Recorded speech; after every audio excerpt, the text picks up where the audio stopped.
नमस्कार, मैं सरिता सिंह और आप देख रहे हैं लाउड स्पीकर एफएम बजाओ बजाओ जरा झूम के बजाओ। और आज हमारे स्टूडियो में आज विशेष मेहमान आई हैं डॉक्टर क्षमा तिवारी जी, जो कि यायावरी बाया भोजपुरी से हैं और माटी परियोजना की निदेशक और परियोजना प्रबंधक हैं। तो हम आज चर्चा करेंगे कार्यक्रम कर्मयोगी के अंतर्गत और देखेंगे उनकी जीवन की अनवरत यात्रा कि कैसे जो है अर्श से फर्श तक का जो सफ़र होता है, फर्श से अर्श तक का, और समाज को एक संदेश दिया जाता है तो उसी समाज के संदेश को ले आएंगे और अपनी माटी खाटी भोजपुरी भाषा में। तो ये बहुत हमारे लिए एक प्राउड मोमेंट है, एक बहुत खुशी का विषय है। आज के इतने बड़े साहित्यकार, इतने बड़े समाज सेवी हमारे बीच उपस्थित हैं। तो आइए हम लोग चर्चा करते हैं। उससे पहले मैं दो पंक्तियाँ देना चाहूँगी, चूँकि बात भोजपुरी की है और हम गोरखपुर के स्टूडियो में बैठे हैं। तो दो पंक्तियाँ देख लीजिए कि जैसे बहिनी बिटिया के सम्मान जरूरी बा, जैसे बहिनी बिटिया के सम्मान जरूरी बा, पूर्वांचल में भोजपुरी के मान जरूरी बा। तो बिल्कुल, चूँकि हमारी जो भोजपुरी भाषा है वो हमारी बहन बेटी माँ है, क्योंकि हम उस मिट्टी से जुड़े हुए हैं, हमने यहाँ जन्म लिया है। तो बिल्कुल हमारा अधिकार बनता है कि हम जो है अपनी इस बहन बेटियों को सामाजिक विकास के लिए प्रेरित करें और ऐसी ही हमारी जो भाषा है, माटी भाषा है, हम उसको जो है विश्व स्तर पर ले जाएं। और ऐसे ही भाषा को विश्व स्तर पर ले जाने के लिए हमारे बीच आज उपस्थित बानी, उनका नाम बा डॉक्टर क्षमा तिवारी। तो आवल जा हम आपके इंट्रोड्यूस करावतानी डॉक्टर क्षमा तिवारी से। स्वागत बा आपके। बहुत बहुत धन्यवाद कि आप हमके यहाँ बुलौनी। सबसे बड़ी चीज़ बाटे कि पहले हम बता दें कि हम क्षमा त्रिपाठी हैं। जितना जितना बढ़न बात कहल गई बाटे, अभी हम अपने आप के ओ तरह नहीं समझतानी। ऐसे कि हमने की यात्रा बहुत बढ़न बा। अभी हमने के एकदम पहिल का रास्ता पे बानी जा, पहिल का सीढ़ी तय करतनी जा। तब बस एक आगे आप जौन पूछा तो आपके बड़प्पन बा कि एक आदत होला आदमी के कि मने चाहे वो कहीं पहुंच जाला, लेकिन महानता यही दर्शावला कि हम कुछ बाटी नहीं, हम अकिंचन बाटी, शून्य बाटी। जबकि आपके जौन काम बा, अगर हम जहाँ तक हम दिखले बानी, जहाँ तक हम जानीला यायावरी बाया भोजपुरी के बहुत सारा लोग एमे जुड़ल बा। और खाली गोरखपुर ही नहीं, पूरे भारत में एकर प्रचार प्रसार बा। और हर बुधवार के एगो बैठकी होला ऑनलाइन मीडिया प्लेटफॉर्म पे, फेसबुक के माध्यम से। तो हम चाहतानी कि आप जो बुधवार के वो बैठकी होला ओकरे बारे में हमरे दर्शक लोग के बताएं। देखिए, हर बुधवार के जो हमनी के बैठकी होला 7:30 बजे शाम के होला। तो पहले तो हमनी के चूँकि माध्यम भोजपुरी रहेला, तो विषय यह रहेला कि जौन भी बात होला भोजपुरी के बारे में, लोग यह कहला कि भोजपुरी बहुत ऐसा भाषा है कि जौने में बहुत लेके ओके क्यों आगे नहीं बढ़ सकेला। तो परेशानी ये चीज़ से बहुत बाटे लोग के दिमाग में। लेकिन हमनी के बुधवारी बैठकी लेके अइले के उद्देश्य ही ये बाटे कि चाहे कोनो विषय होके, हमनी के तो तालिबान वाली बात पे भी कहीं नहीं जा, भोजपुरी में बात कहीं नहीं जा, चाहे यूक्रेन वाली बात भइल तो हम देखली कि ओमे बहुत एलिट वर्ग के लोग भी आवाला, बहुत प्रबुद्ध वर्ग के लोग भी आवाला। तो ओमे जो प्रबुद्ध लोग आवाला, बहुत शिक्षित, हाईली एजुकेटेड, MBA, MSc और इंजीनियर, डॉक्टर, तो काऊ लोग भी भोजपुरी में बात कराला। हाँ, सब क्यों भोजपुरी में बतियावेला। हमरे साथे तो जुड़ल बानी, अभी जैसे मृत्युंजय जी जुड़ल बानी, जौन आयल बनी हमनी के महोत्सव में, वहाँ के DGP हैं कोलकाता के, पूरा भोजपुरी में बोलत तानी। अच्छा, एगो बात पूछत तानी आपसे कि that question is very crucial कि कब आपको ऐसा लगा कि आपको भोजपुरी भाषा की तरफ रुख करना चाहिए, जबकि आप बहुत अच्छी, मतलब वेल एजुकेटेड हैं, शिक्षित हैं। कब आपको ऐसा लगा कि भोजपुरी से आपको उपेक्षा मिली, या ऐसा कोई एक स्टकिंग पॉइंट रहा होगा लाइफ में? तो मैं चाहती हूँ कि वो दर्शकों को बताएं। हाँ, ये तो ज़रूर रहे। ऐसे कि सबसे पहला एक जो रीज़न बाटा कि हम हैं तो भोजपुरी क्षेत्र के, गोरखपुर के, उत्तर प्रदेश के हैं, लेकिन हमरे पति के जॉब बाटे झारखंड में, तो वहाँ हमके जाके रहे के पड़ल। वहाँ जो हमनी के सोसाइटी बाटे उनमें भारत के अलग अलग कोने से लोग आके रहता। अगर 10 महिला बैठे ताड़ी, वहाँ लोग बैठा था तो बंगाली अपन बात करता, अपने भाषा में बात करता, बिहारी, अरे क्या कहते नहीं, राजस्थानी अगर केहूँ बात तो उधर बतियावता, तमिलियन बात, सबकर अपन भाषा में सब गर्व के साथ बतियावता। हमो भोजपुरी में बोल धनी, भोजपुरी में बोलनी ऐसा लगल कि जैसे अब हम गढ़ाम चल गए नहीं, जैसे हमें लगे कुछ है नहीं है, हम बहुत गरीब बानी। आ सबसे बड़ा खराब ये चीज़ लागल कि अच्छा भोजपुरी बोले नहीं, ये तो बड़ा खराब भाषा होला, बड़ा अश्लील होला। ये हम इतना ही हमारे दिमाग में इतना ही खराब चीज़ महसूस भइल हमके कि कोनो भाषा अश्लील कैसे हो सकेले। जौने भाषा के लेके हम जन्म से हम अपने माँ बाप से बतियावतनी, घर में आस पड़ोस से बतियावतनी, अश्लील कैसे हो सकेले। तो ये चीज़ बहुत कौदल हमारे मन में। और ओकरे बाद से हमनी के एक चीज़ पे बात करनी जा, जैसे लगल कि नहीं पूरा दिन ये चीज़ हमके खटके लगल। फिर घर में बात करनी, अपने पति से बात करनी, वहाँ के भी चीज़ के कई जगह महसूस करनी। जाहिर सी बात बा कि अगर हम कोनो चीज़ के प्रति लेके गर्व महसूस करते नहीं, अपने भीतर हम वो चीज़ के अच्छा समझता नहीं, आके हो के बुरा कहता तो वो लगी, तो हमनियों के लगल। फिर बात करनी जा हमनी के आपस में।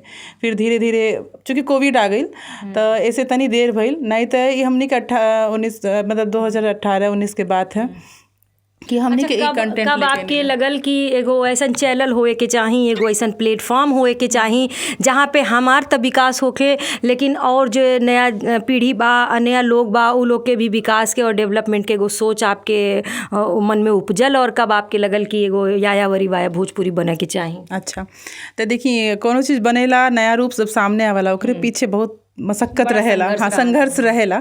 हमनियों के साथे रहे कि भोजपुरी के लेके काम करता नहीं जा। आप भोजपुरी से के जुड़े, आजकल के जौन पीढ़ी बाटे तो सभी और अंग्रेजिया जानल जरूरी बा। हाँ, तो हमनियों के साथ ही रहे। लेकिन फिर का भइल कि अचानक देखनी जा कुछ लोग, जैसे हमने की टीम में बने अनुराग जी बने, सुधीर जी बने, तो ए तरह के लोग से हमने के मिलनी जा।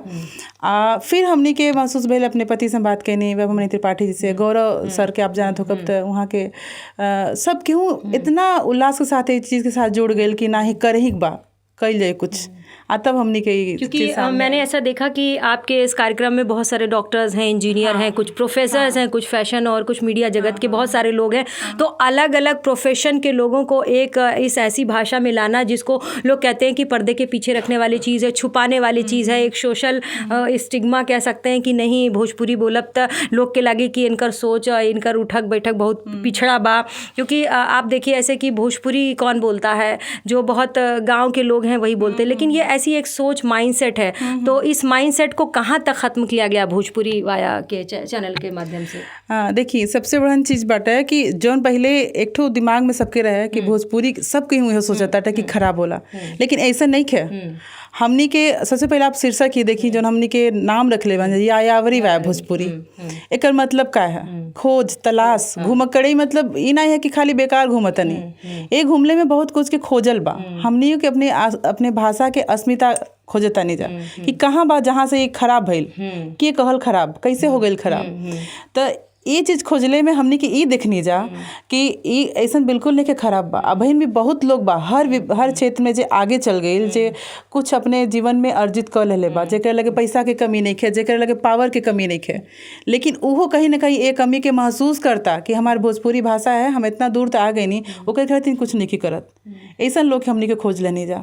मैं एक आपको इंसिडेंट शेयर करना चाहूँगी। मैं उस समय प्रबंधन के क्षेत्र में थी और स्टूडेंट थी, तो प्रोफेसर लेक्चर दे रहे थे, गेस्ट लेक्चर आए हुए थे। तो वहाँ पे इंग्लिश तो छोड़िए, हिंदी में अगर कोई बोल दे तो प्रोफेसर उसको गेट आउट कह देते थे, क्योंकि उनको लगता था कि इंग्लिश का डेवलपमेंट ज़रूरी है और वाइल लेक्चर इंग्लिश में बात करनी चाहिए। तो एक लड़का बीच में खड़ा हुआ, मुझे लगता है कि शायद वो बस्ती का था, और उसने बोला कि सर दोबारा से बताएं।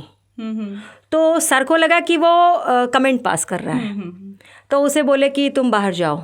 हाँ। तो ऐसी इंसिडेंट होते हैं, लेकिन वाया भोजपुरी में मैंने ये देखा कि जो नई पीढ़ी है वो बड़ी आकर्षित हो रही है, और उनके दिमाग में ये बहुत अच्छे से बैठ गया है कि अगर हम अपनी इस भाषा को लेके चलेंगे तो कहीं भी कोई हर्डल नहीं आएगा, और इससे भी हम अपने टैलेंट को निखार सकते हैं। तो एक जो एंटरप्रेन्योरशिप डेवलपमेंट की एक जो है कोई स्कीम या कोई ऐसा वो आपके पास है कि जिससे कि बच्चे जो है अपने भविष्य का निर्माण कर सकें आपके इस चैनल के माध्यम से?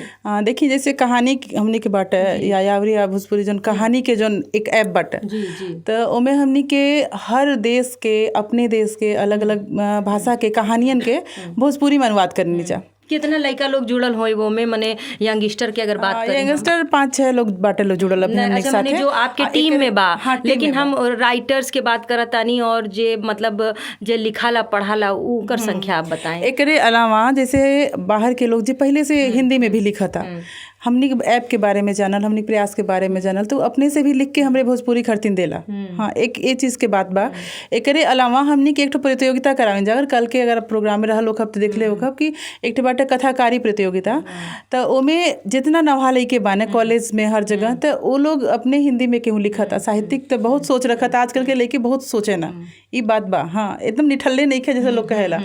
मीडिया के आ जाने से मुझको लगता है कि काफ़ी प्रचार प्रसार हुआ और अवेयरनेस लोगों के अंदर आई। तो जो बच्चे इधर उधर पार्कों में बैठ के टाइम पास करते थे, वो कविताएं लिखते हैं और बतौर कवि और लेखक भी अपना भविष्य बना सकते हैं। क्योंकि कल के कार्यक्रम में मैंने देखा कि 50% से ज़्यादा है। एक बहुत अच्छा कार्यक्रम मैं दर्शकों को बता देना चाहती हूँ कि कल ये द्वितीय कार्यक्रम हुआ, मतलब दूसरे वर्ष वार्षिकोत्सव का कार्यक्रम था यायावरी वाया भोजपुरी का, और भोजपुरी महोत्सव के नाम से, और गोरखपुर के सभी साहित्यकारों का उसमें आमंत्रण था। और भारत के कोने कोने में रहने वाले जो लोग भी भोजपुरी में लिखते पढ़ते हैं, उन सभी का आमंत्रण निमंत्रण था। और मैंने ये देखा, उसमें नोटिस किया कि 50% से ज़्यादा युवा पीढ़ी है। जैसे बात कर ले, हम सूरज की बात कर ले, हमें मणि त्रिपाठी की बात कर ले, श्वेता सिंह बिसेन की बात कर ले, कि उन बच्चों को अपनी मतलब अपनी प्रतिभा को प्रस्तुत करने का मौका मिला। बतौर संचालिका भी शायद आपने उन्हें लिया और बहुत सारे बच्चों को मौका दिया। तो मुझे लगता है कि ये एक अच्छा प्लेटफॉर्म है जहाँ आप लिख पढ़ भी सकते हैं, सीख भी सकते हैं और अपनी आजीविका के भी प्रतिभा निखार सकते हैं और अपनी आजीविका भी प्राप्त कर सकते हैं। क्योंकि बहुत सारे लोगों को आपने इसमें रोजगार दिया। तो कहाँ क्या जो है रोजगार के अवसर हैं आपके इस भोजपुरी चैनल में? देखिए, हमरे जो ऐप बाटे, इनमें एक तो अनुवादक लोग बाटे, अनुवादक के साथ साथ हाँ ट्रांसलेटर भोजपुरी जाना देखा। बहुत बढ़िया एगो बात मैडम कहलिन कि देखा, जो दर्शक लोग जो कार्यक्रम लोग देख रहत बा, अगर एमे से केहू ऐसन व्यक्ति बा जेकर हम त ना बढ़िया बा, हमार भोजपुरी ना, जेकर भोजपुरी बहुत बढ़िया बा, वो बतौर ट्रांसलेटर जुड़ सकला ई चैनल में। कथा कहानी के भोजपुरी के ट्रांसलेट करे के आपके आजीविका भी प्राप्त हो सकला। तो बहुत बढ़िया संदेश आप देहलिन। और आप बताएं कि हमारे एकरे अलावा भी बाटे, एकरे अलावा अगर आप गावत नहीं, आपके आवाज़ अच्छा बा, तो हमनी के म्यूजिक वीडियो बनावे नहीं जा, जैसे ये तरह के गीत जो हमने के इन्हें बिलाता। हाँ, अच्छा, बहुत बड़ा बड़ा लोग जैसे नहीं बटोहिया गीत लेके ही नहीं जा अब अपने यूट्यूब चैनल पर, तो जी गावत हमारे गोरखपुर क्षेत्र के बहुत सारे सिंगर लोग जुड़ल लोग हमसे, जेके धीरे धीरे हमके तो लगा था अपने मन से ही हम जानल शुरू के नहीं। आज देख ली जैसे अनन्या सिंह बाड़ी, अनन्या सिंह बाड़ी, फिर पूजा बाड़ी गावतड़ी, आदित्य राजन, बहुत टैलेंटेड आदमी हम, वो हर तरीके से जुड़ल बन हमने के साथे। तो इतने कई लोग बाटे हमने के साथे जुड़ल।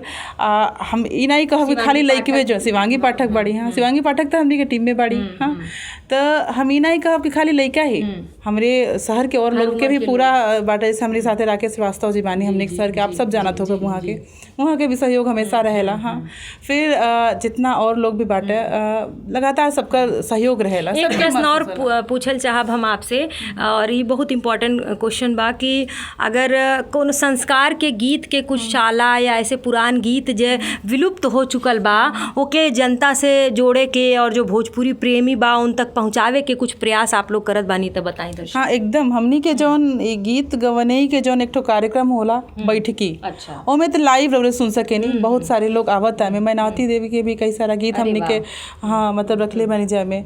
राकेश श्रीवास्तव जी खुद हमनी के मंच पे आयल रहनी, गौले रहनी। एकरा अलावा जैसे हृदया जी बाड़ी, हाँ वो हमनी के कितना गीत गौले बाड़ी। हमनी के जौन म्यूजिक वीडियो बनावत नहीं जा, वो सब एक तरह के संस्कार गीत से रिलेटेड, जैसे सोहर हमनी के लॉन्च भइल है। फिर कृष्ण जन्माष्टमी में जैसे हमनी के राधा के बारे में भी सोचता नहीं जा कि चलो सोहर गीत होला, जन्म के गीत होला। हाँ, ब्याह शादी के जन्म के सोहर के बताओ तनी, हर तरह के गीत के हमनी के लेके हर विधा पे हमने काम चलता। कब पूरा हमने के सोचे नहीं जा कि हर कोनो क्षेत्र ऐसा ना होके कि जो छूट जा, तो सब पे काम करतन जा।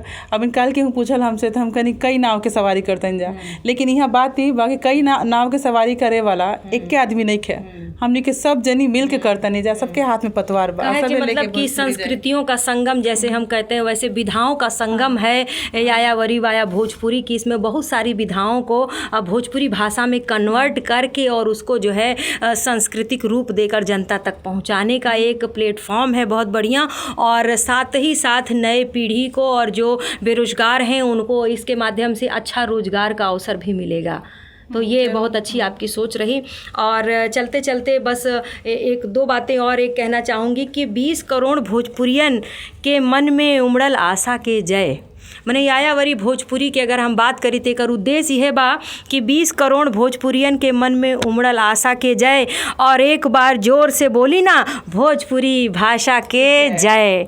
बहुत बढ़िया जो है रहल। और बस अंतिम में चलते चलते आपसे हम जो है जानना चाहते हैं कि जो है आप अगले 20 सालों में वाया भोजपुरी के लिए क्या संकल्प जो है लेती हैं और क्या स्वप्न है आपके? सबसे पहला चीज़ बा कि जौन ई दाग लगल बा ओके धोवे के बा। हाँ, पहला चीज संकल्प बा। और दूसरा चीज कि भोजपुरी के जौन रूप बा आदिकाल से बा। भोजपुरी कोनो इतिहास नहीं आप लोग खोज पाए कि हे साल से है, ईस्वी से है, सन से आयल बा। तो जौन ई पुरान चीज़ होला ना, कहल जाला ना कि ओल्ड इज़ गोल्ड, तो भोजपुरी भी गोल्ड बा। तो वो कितना पक्का बा, कितना शुद्ध बा, ओके हमनी के बतावे के बा।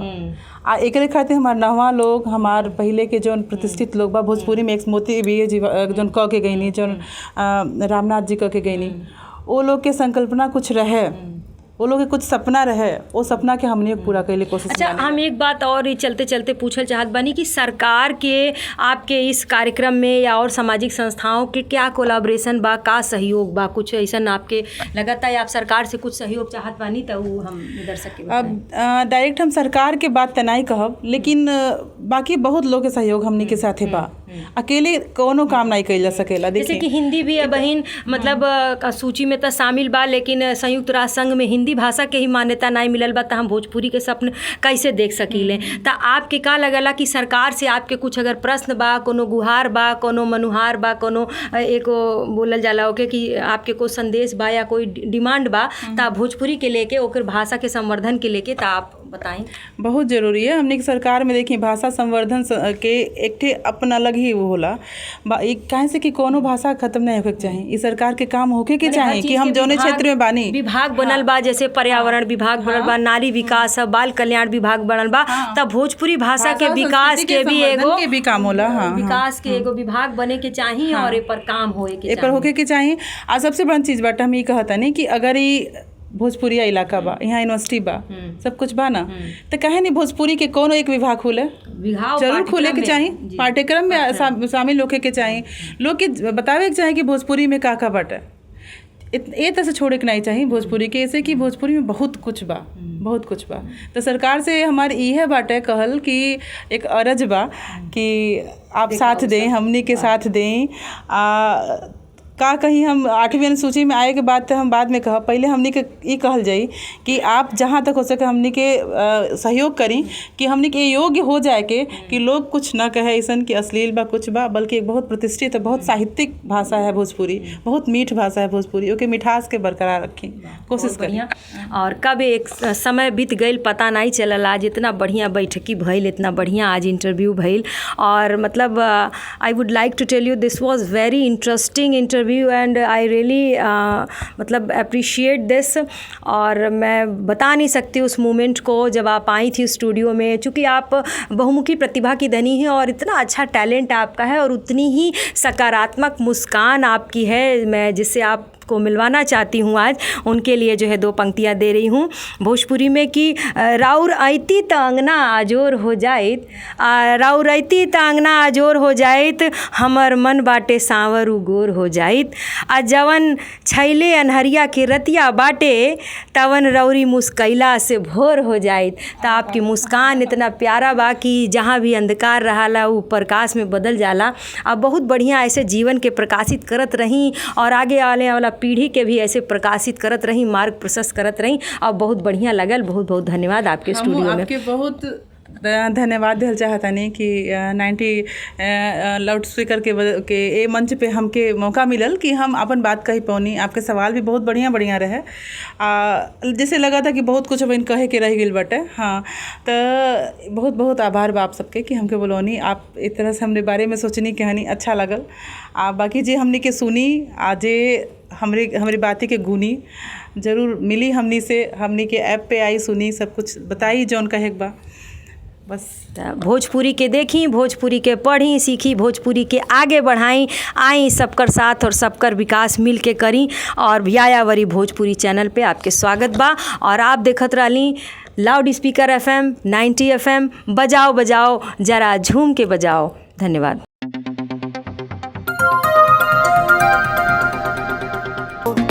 बजाओ जरा झूम के बजाओ, बजाओ बजाओ जरा झूम के बजाओ।